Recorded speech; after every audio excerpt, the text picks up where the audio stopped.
Okay, for those who tuned in on Facebook and YouTube are going, what's she saying? I can't hear her. We've just turned the mic on. I was just saying, we've got all the technology working. That's what happens when you Skype. Not a good thing, is it? Hey, I was just saying a few hellos. I'll start them again. I'll say hello to Nadia and to Anna, to Bryce, to Lee. Hello, Mark. You're ready for another exciting chapter, yay, or chapters. Well, I think we've got 2 shorter chapters tonight, so that's good. Hello, Catherine. Hello, Bex. Hello, Chardonnay. Great to have you back. Hello, Grace. Who else can we say hello to? Hello, Cody. Hello, Brendan and Sophie. Hello to Jilly. Hello, Ben. And I think it's about time we got started. Freakout Island. We are now up to chapter 7. Where did we get up to last night? Oh, the kids had just experienced happy hour. Except it wasn't very happy, was it? Not happy at all. Remember the kids? They are Leo. Whoops, Leo is this one here. Now, Leo is the bubblegum chewer and swallower, remember? We have this dude here who is Felix. And as you can see with his finger up to his first knuckle up his nose, he's a nose picker. We've got the lovely Eden here who is light-fingered. She likes other people's belongings. She'd like to make them her own. We have Ricky, rude and obnoxious Ricky, and Harriet. Now, Harriet can be quite bossy, quite demanding, and is always chewing her hair. We'll find out more about them tonight. They have just had happy hour. They drank a funny drink and all of a sudden Leo had bubblegum being blown out of his bottom. We had Eden with a goblet stuck to her hand and the other hand stuck to Leo's hand, who was trying to help her. We had Felix wandering around with a brain in his hand, his own brain. Dear old Ricky was squawking like a parrot, rah! And Harriet ended up with a bird's nest on her head. Can you see instead of hair? Oops, is that in focus yet? Oh, it's a bit hard, isn't it? Okay, so they all went slightly crazy. Let's find out what happens next. Chapter 7. What a relief when the bell stopped ringing and the music stopped playing. Leo felt his hand being tugged as he and the other children were marched out of the hall towards Barefoot Beach. Leo and Eden stood at the back of the line, their hands glued together. Well, isn't this romantic, said Eden, smiling awkwardly. Leo was speechless and very, very confused. Suddenly he pulled Eden towards the front of the line where he tapped Volga on the shoulder. Volga is one of the owners of the island. Excuse me, he said, but how long does this last? How long does what last, dear? Volga replied. Leo pointed to the gigantic pink bubble floating out of his butt. This! Felix arrived in a second and glared at Leo as if the two had never met. Sad news, dear Captain, he said. The cheeseburger spaceship doesn't leave for another 5 minutes. But do you want to hear the good news?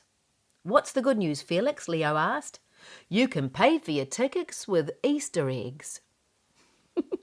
Rock, said Ricky. Eden whacked the silver goblet on a tree in an attempt to unglue it from her hand. In case you hadn't noticed, Bubblebutt, she said to Leo, Felix has no brain. He's holding it in his hand, which is like the grossest thing I've ever seen. And she was right. A boy, or indeed any child holding their brain as if it were a soccer ball, is not the most normal sight in the world. The best you could do was try not to look. Leo tried to sit on the beach, but it was all very difficult given that his butt was still a bubblegum balloon, not to mention the fact that his hand was still glued to a girl. What just happened back there? How did that happen? I honestly don't know, said Eden. What happens now? Leo asked. I don't know, Eden replied. I mean, do you think my butt will pop by itself? I don't know. Maybe I'm supposed to pop it. Don't know. Do you want to jump on it for me? No. Leo thought back to the day his father blew a doubly bubbly bubble and it popped all over his head. Surely when his bubble butt burst, it wouldn't cover his whole body. Poor Leo was so confused. What on earth was happening? An even more serious question was, when would it stop? Animals rustled in the trees above the children, and strange-looking insects scuttled across the ground. How weird it was to hold hands with a girl. But you had to feel for Eden. She couldn't do anything, as her other hand was still glued to the silver goblet. Leo turned to Felix, hoping his condition might have improved somehow. "Felix, it's me, Leo. Are you feeling better?" "I just need some penguin time," said Felix, staring into the distance. Minutes later, though, the children seemed to be returning to normal. Ricky continued to rock like a parrot, but now he managed a few words in between. Eden finally managed to peel her hand away from Leo's, and eventually the silver goblet dropped from her other hand. As for Felix, he slowly returned to his old self, as did Harriet. She was now completely normal. No nest, no birds. Normal. It was Leo who got the biggest fright of all when his bubblegum butt suddenly deflated into nothingness. He felt his thighs and the back of his shorts. Nothing. Gone. No trace of anything. It was like happy hour never happened. And then, as if it were a dream, Leo had the most wonderful piece of luck. It was Angela. Dreamy Angela, who sat down with the children and asked them to form a tight circle. "Her hair is perfect," thought Leo, "and she smells like vanilla." He hadn't forgotten how beautiful she was, but each time she appeared before him, he felt all woozy. "Hello, children," she said. "I'm Angela, in case you forgot my name. I'm going to be looking after you now because George and Jerry have been asked to do other jobs." "Were they fired?" Ricky asked. "Huh?" Angela replied, giggling. No, of course they weren't fired. They were just asked to do different jobs." "They were fired," said Leo and Felix together. "Geez, you guys are impossible," she said, trying desperately to keep a straight face. "No, George and Jerry were simply asked to do other jobs. Speaking of which, I should do mine." And she pulled a clipboard and a red pen out of her backpack. "Now, where are we?" she continued, and she read from her booklet. "Okay, here we go. The rules of Friendly Island stipulate that we need to check how you are after happy hour. So let's start with Felix." "That's me," said Felix. "Felix," said Angela, "what is the capital of Sweden?" "Stockholm, of course," Felix replied. "Good," said Angela, and she ticked a box in her clipboard. "Felix, fine. Harriet, your bird's nest appears to have gone. Eden seems to be okay. What about Ricky?" The boy folded his arms and sighed. "Just get on with it. This is about as enjoyable as using the toilet right after someone else when the seat is still warm." "Rock!" "Excellent. So Ricky appears to be nearly fine," she said. "And finally, Leo, any problems?" Pop! A small pink bubble squeezed out from his shorts and floated through the air. "I think that's the last one. Pop! Pop, pop! Maybe not." Everyone laughed but Leo. Why did that have to happen in front of Angela? Happy hour was officially over. The afternoon now belonged to the children, who used it wisely by enjoying the wonders of Barefoot Beach. They wasted no time in getting busy. Ricky and Eden caught and killed bugs. Harriet made a sandcastle 4 stories high, complete with a moat and a jail. Leo and Felix couldn't help everything becoming a competition. Who could skim a stone the furthest? Who could win the mud fight? Who could body surf the furthest? The boys even found time to revisit Dive Bomb Rock. Leo watched his friends sprint to the ledge and watched with pride as Felix got ready. "I'm going to do the helicopter," he yelled. "Watch." "Really?" Leo said, feeling rather proud. "Yes, sir." "Okay," Leo replied. And Felix sprang from the ledge, extending his arms straight out, and spun almost 360 degrees before plopping into the water like a cow falling into a bath. "Did I do it right?" he asked, after sucking in air as he burst from the water. "Sort of," Leo replied, taking his own t-shirt off. "But you didn't spin around enough, and it was not a graceful landing. Watch me." Excuse me. Excuse me. You don't want to cough in public, do you? Crikey. "Okay, boss," Felix replied. "You're the helicopter man. Teach me. I want to show it to my friends back home. They're gonna love it." Leo let the sunlight hit his bare chest, and just for a second, he forgot all about happy hour and how much he missed Peace and Quiet, his dog, and his best friends, Jono and Yang. In that second, he didn't question why his mum and dad had sent him here to this very strange place. Just for a second, as he leapt into the cool blue surf with his new best friend, he felt his life could not get any better. That was the end of chapter 7. Now, I told you it was a short chapter, so should we just go ahead and have chapter 8 without even any questions? Let me see. Yes, okay, right, okay. The children sat as quiet as church mice inside the food hall. They waited and waited, though they daren't touch the food in front of them, mostly because it wasn't fit for human consumption. Leo looked down at his plate of green gloop. "Wow," he said. "Can anyone else believe what happened the last time we sat here?" "What?" Felix replied, a look of genuine confusion on his face. "He can't remember," said Eden. "Remember what?" Felix asked. "Of course he doesn't remember," said Ricky. "Remember what?" Felix replied.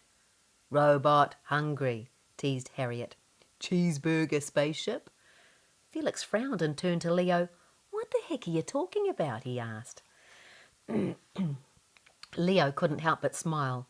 After all, happy hour was so awful you just had to laugh. "Well, you went a bit crazy, Felix," said Leo. "Don't you remember carrying your brain around, talking about penguin time, chewing my arm?" Leo showed Felix the bite marks. "You've all lost your mind," said Felix. "Yeah, Harriet laughed. "We lost our minds." "Shh," said Eden. I think they want us to be quiet." Vane and Volga were taking to the stage. "Good afternoon, friendly islanders," said Vane. "Good afternoon," the children replied. "We were all a little distracted this morning," said Vane, with obvious irritation in his voice. "Perhaps everyone was a little too excited about being here on Friendly Island." "Agreed," said Volga, folding her arms tightly and jiggling on the spot.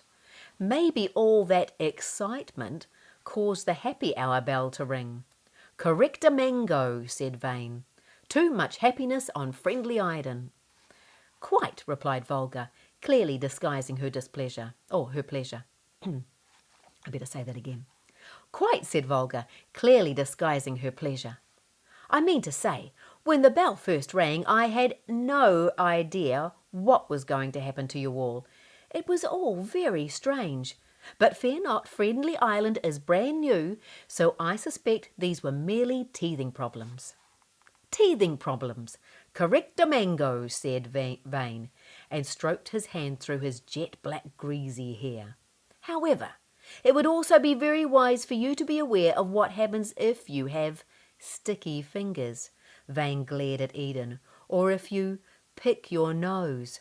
Vane stared at Felix. "Perhaps happy hour is a friendly reminder to have good habits." Harriet's arm shot up, and Vane pointed at her. "What is it?" he asked. "Where's the huge trampoline? And the rope course?" Harriet demanded. "And the trapdoor slides? It said on the brochure there was a zip line." "All in good time, dear lady," said Vane.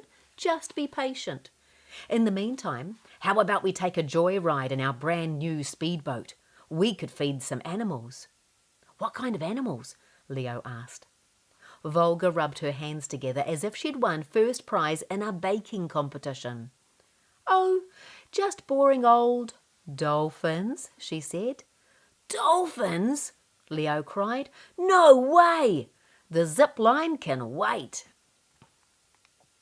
The children stood on the jetty and stared at the only boat in the water. It was a huge old speedboat, yet so old and crusty and plastered with green barnacles that it seemed destined for a junkyard. The children were not impressed. Didn't Vane say brand new speedboat? Felix asked. That can't be it, Leo replied. That's it, said Volga, fumbling her way along the jetty. Just wait a minute and we can all jump aboard. Isn't it incredible? Our very own speedboat. Most speedboats have a motor, grumbled Ricky. You should see the size of the motor, Volga quipped, and set up a very unsafe-looking piece of wood which the children could walk across to get on board. What do you think of the name? Vane asked, putting on his sailor's hat. The children looked at the bright red letters which read Friendly Islander, friendly being spelt Frendly. It's spellbinding, said Leo, and the children sniggered before they each hopped aboard the slowest, oldest, ricketiest boat ever, which took exactly 46 minutes to start. Leo had never been on a boat before. Most of his short life had been spent in his tiny house in Gumsbury, so even though Ricky complained every single minute about the smell of the petrol, the sun in his eyes, and there being nowhere to sit, Leo was very happy indeed.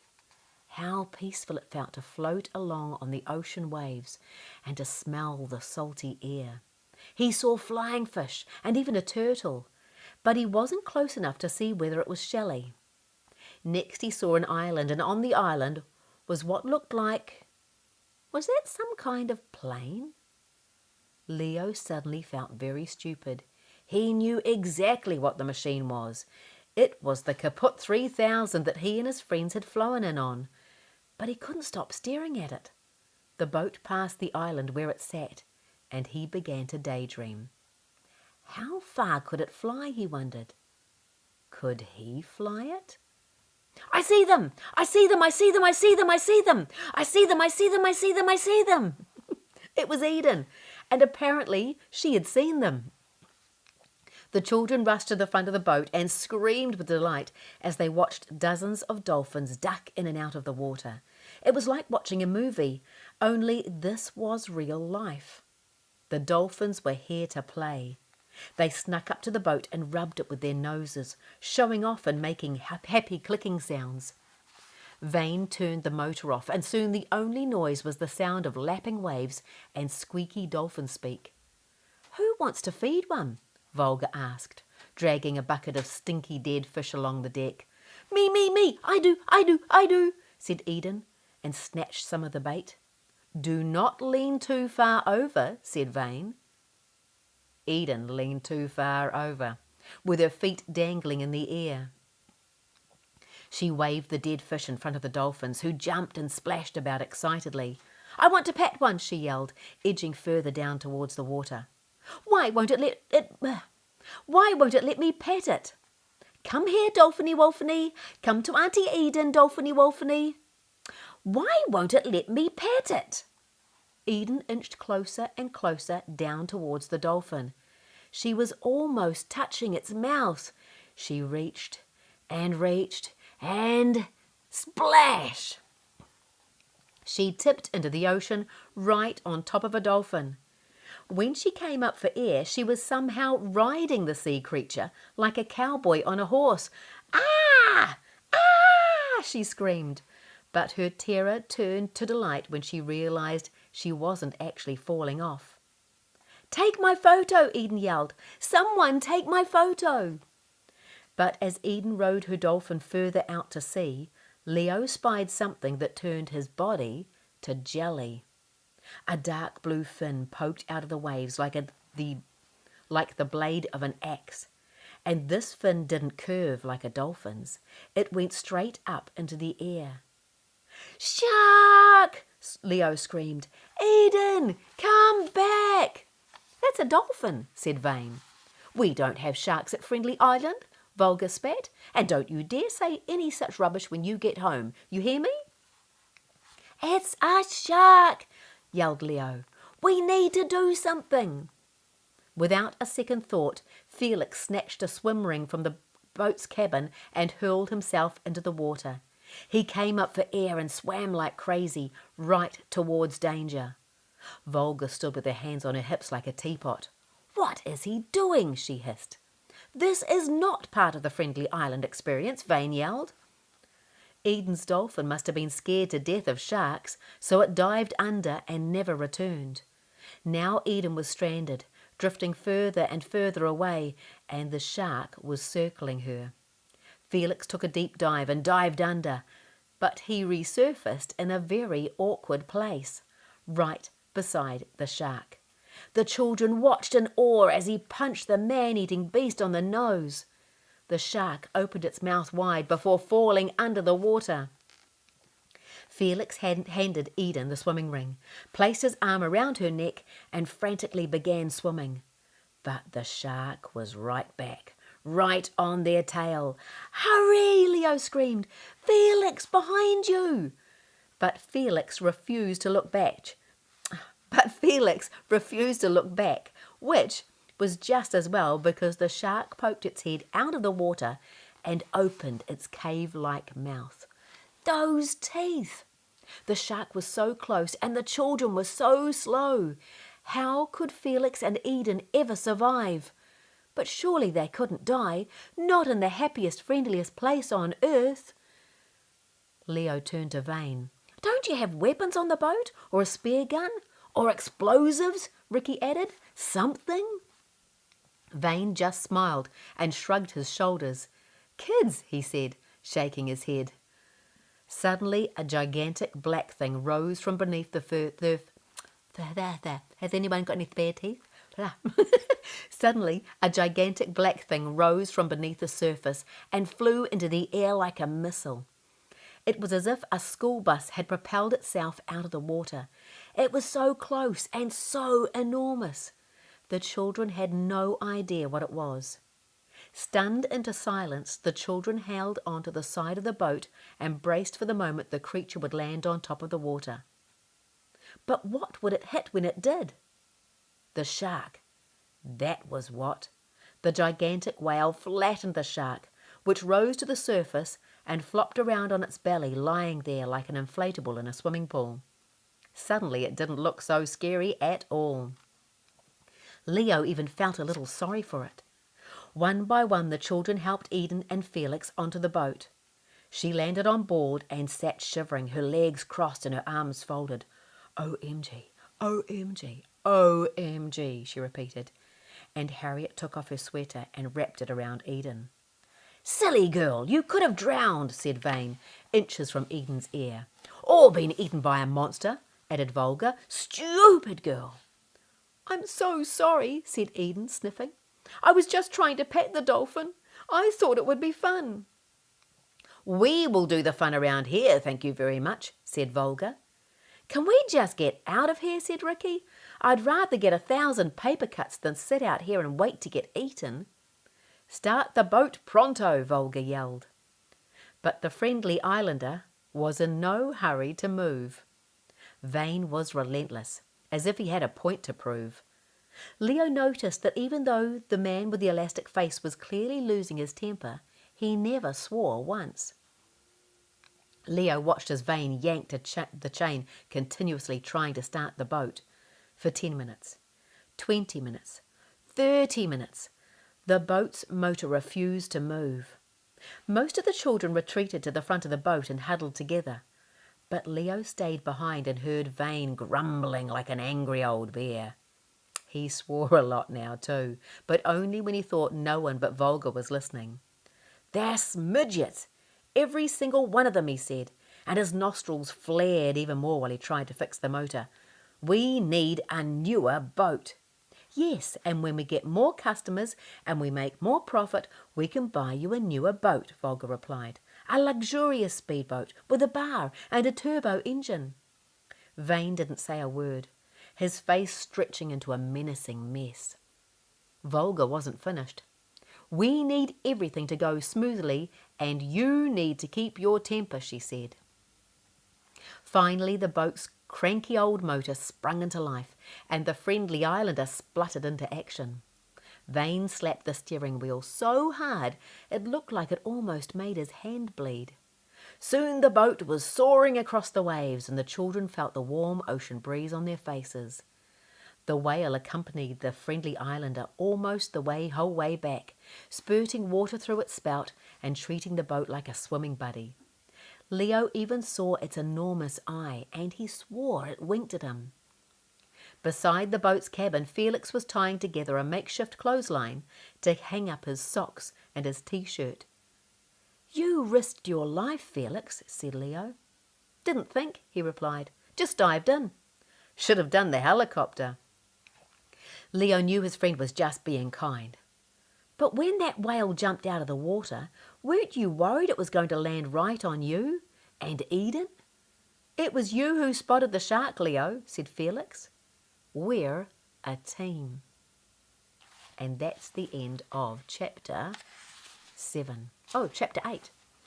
And that is the end of the story for tonight. Wow, it just gets more and more exciting, doesn't it? What on earth could happen next? Well, we'll find out tomorrow night. I've just had a sneak peek at chapter 9, and if you've already downloaded the book, you'll know that chapter 9 is a very, very small one. So we'll have several chapters tomorrow night. What do you reckon? Oh, yes, if you do want to download the book, it is still available on Amazon. Well, it will always be available on Amazon, but at the moment it's Free. Shh, tell everyone. You can download it and share it with your friends, and just make sure you put a review up there, okay? But it won't be free for long, so make the most of it now. Okay, should we say a few hellos? Hello, Amanda. "Hey, Susie, you are so talented. Can I ask, where did you film Susie Cato? It was such a great program to watch when I was a teenager, and I still love it." Oh, Amanda. Okay, so if that's Susie's World, then that might be all over New Zealand. We started here in Auckland, and then we travelled all over the country to do our various science experiments and investigations. But if you're talking about It's Our Time, that was in Dunedin. And for 5 years, I flew to Dunedin for 2 weeks, and then I flew home to Auckland for 2 weeks. And I did that for 5 years. Hello, Debbie. I'm glad you're enjoying the story. And Chardonnay, I'm glad you're enjoying it too. Hi, Bex. Hi, Nadia. Who else have we got here? I think I've said hello to all these ones. Great. Oh, Zeke, you're here. Another awesome chillaxed evening with you. Oh, lovely. Oh, I'm glad you're enjoying the stories. That's awesome. Hi, Charles. Hi, Shelley. Hi, Mr. Jommy. Is it? Hi, Grace. Oh, very cool. Oh, and I've got a few here on Instagram because that's a different feed. What book am I reading? You missed that part? This is Freakout Island. It's by Justin Christopher. Justin Christopher, author on Facebook and Instagram, or Justin Brown Books. This is one of his children's books, but he also has several books for adults as well. Hello, Sanuia. Oh, I'm not too sure how to pronounce that. My apologies. Hello, Heather. Hello, Caitlin. Who else is here? Hello from Maddie in Victoria, from Welly, in regional Victoria. Is that from Wellington? Victoria, Wellington? Hello, Samantha. Very cool. It is so good to have you all here. Hello, Nadia. Kaz, hello. Shock the Toast joined us as well. Awesome. Yeah, it is very cool to have you guys join me. So we'll have another couple of chapters tonight. Tomorrow night, rather. We've just had our chapters for tonight. I need a new set of teeth, don't I? I'll get my mouth around the words tomorrow night a little better, hopefully. Hey, I asked Justin if there was anything that he wanted to share, and he sent me a text. I sent it to myself as an email. Can I open it here? Because I wanted to make sure I got it right. Because my phone's over there for Instagram. Is it going to come up? It's along the lines of that if you want to do something, just do it. When he started out wanting to be a children's author, he spent some time at Storylines, I think he said, and met Joy Cowely, And he spoke to her and spoke about the things that he wanted to write. And he took time to talk to her. And she was so impressed that she agreed to be his Yoda, his mentor. So I think she edited his first book. Now, Justin, I'm not too sure. Was that this book you were talking about? Because you do have a couple of others. But if it wasn't her editing this book, then that's gorgeous. You learnt well, because this is a wonderful story. Oh, here we go. What did I say? Here we go. What did he say, rather? He went in and met Joy Cowely, and right after her talk, he asked her if she would become his Yoda. She said yes on the spot. What a cool late. And she edited it for free. What a cool mate. And she edited for free his kids' novel. Oh, no. So here we go. Shot, Boom, Score. Okay, so if you're enjoying this book, you need to go and check out Shot, Boom, Score as well. But go and have a look at his website, justinbrownbooks.com, and you'll find more about him here. Oh, actually, check this out. Can we get it to focus? Can you see? We show you the kids at the front, but see the shadow here beside the name Justin Christopher? I recognise the hairdo. That's Justin there. And this image was created by Justin's daughter, Sophie. I love the detail. Now, I have looked at this so many times, but you get to see something different in it each time. And I just realised what that shadow was there. It's Justin. How cool is that? Okay, darlings, it's time for us to say see you later. See you later. My goodness, I think I might have had some of that purple juice. And we'll sing see you later. But first of all, how about we take a big deep breath. Snuggle down under the blankets and take another deep breath. Maybe I should have done this before I started reading. A big deep breath. Relax. Let go of the day. And get ready to sing. See you later. It's time to say goodbye. See you later. We've really got to fly. See you later. It's time for us to end. See you later. We'll be back again tomorrow night, 8 o'clock. Goodbye, my friends. See ya.